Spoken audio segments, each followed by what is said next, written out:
The girl pretended to swallow the vitamin. Then, when no one was paying attention, she quickly went to the bathroom and vomited the pill out. Watching the pill being flushed into the sewer, she tightly covered her mouth with her right hand, appearing very anxious. Maybe she shouldn't have listened to her roommate. After all, there must be a reason for the teacher to ask them to eat. Suppressing this unease, the girl looked straight ahead, took 2 deep breaths, then adjusted her state. But when she returned to the dorm, the girl couldn't fall asleep no matter what. She lay on her side, intending to tell her best friend about the incident, but found that no matter how she called out, her friend lying on the bed didn't make a sound. The surroundings were too quiet, which made her anxious. She tried to shout several times. The whole dormitory was silent. Only the voice of someone in the corner. "You don't need to call anymore. They won't wake up. The vitamins make them sleep." Hearing her roommate's words, Jane immediately became upset. "Vitamins are supposed to protect us, not what you said. Besides, I'm about to be adopted. Please don't talk nonsense." The roommate didn't directly respond. Instead, she said something strange. "If the door is opened, pretend you're asleep, but if a guard comes in, you need to call for help." Jane became more puzzled, just about to ask for clarification. Footsteps were heard outside. The roommate hurried back.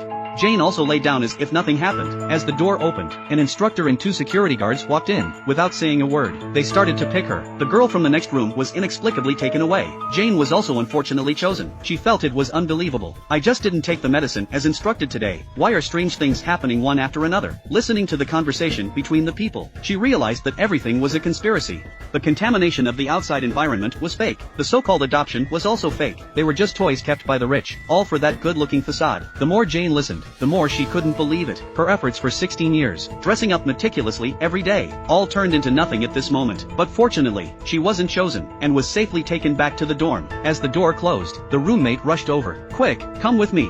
I just didn't hear the cumbersome sounds. This is our only chance to escape." Jane was shaken, but still found it hard to accept, always feeling that the outside air was toxic. During the debate between the two, the opportunity had already been lost. The security guards came back to continue picking people. This time, the roommate was chosen, driven by curiosity. Jane, with a nervous heart, opened the door of freedom for the first time, with a grasp of the environment.